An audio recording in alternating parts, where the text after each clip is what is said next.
देखिए हर खबर यहीं पर, सब्सक्राइब कीजिए TV9 Bharatvarsh.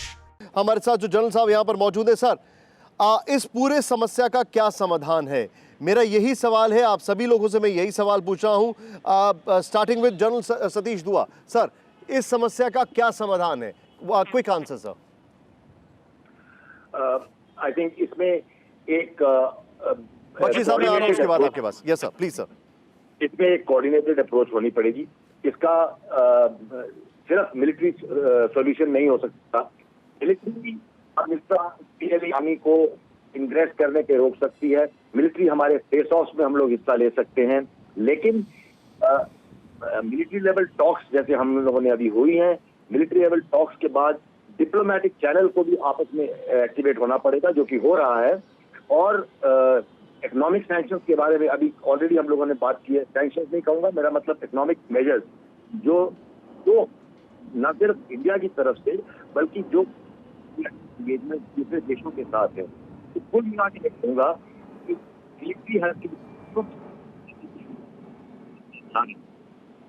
we have to be reasonable in diplomacy and economic measures should be taken in concern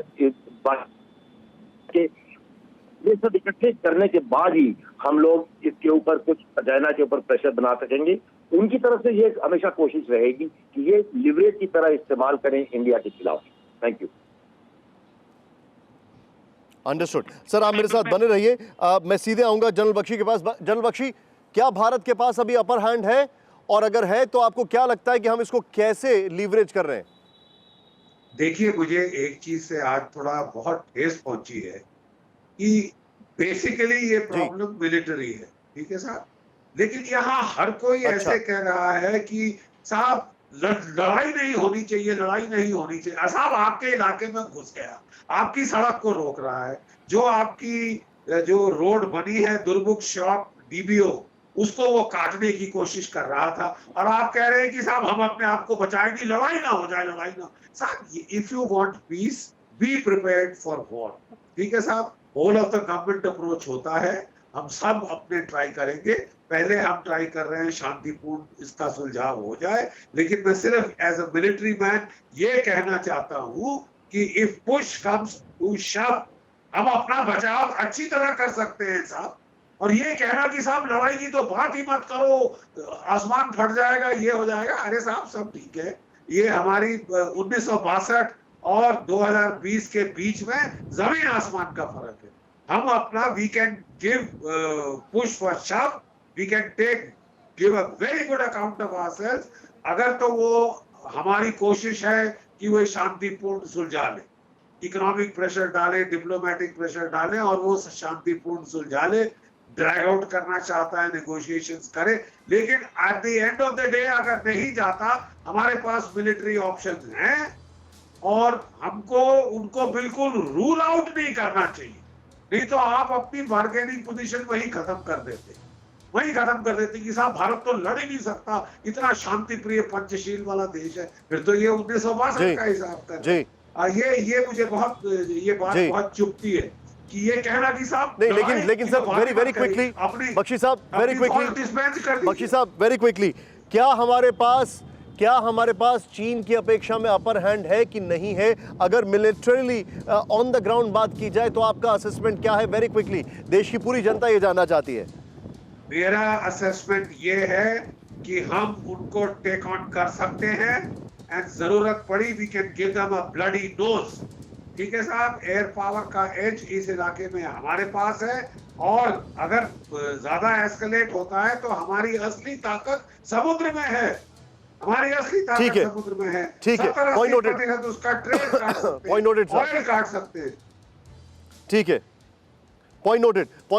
general Gurmeet, चीन को इसलिए दिक्कत हो रही है क्योंकि ये नया भारत है, क्या ये समझा जाए? बिल्कुल, जिस प्रकार जनरल बख्शी ने बोला है, जो चीन की पीएलए है उसके कंपैरिजन में इंडियन आर्मी की ताकत ज्यादा है और हमको डट के मुकाबला करना चाहिए। आपने एक बहुत अच्छा सवाल पूछा था, सोल्यूशन क्या है? 4 पॉइंट हैं। पहला कि एलएसी की क्लैरिफिकेशन को दोबारा रिज्यूम किया जाए। मैं उस टोली का हिस्सा था जिसने मिडिल सेक्टर के मैप्स को एलएसी परसेप्शन को एक्सचेंज किया था, और उस टोली का भी हिस्सा था जिसने ईस्ट लद्दाख के मैप्स को देखा, लेकिन वो चेंज नहीं हो सके। ये इसको दोबारा रिज्यूम किया जाए, जो प्रधानमंत्री मोदी जी ने भी कहा है। दूसरी बात, बॉर्डर इशू का सोल्यूशन ढूंढना जरूरी है दोनों देश के लिए।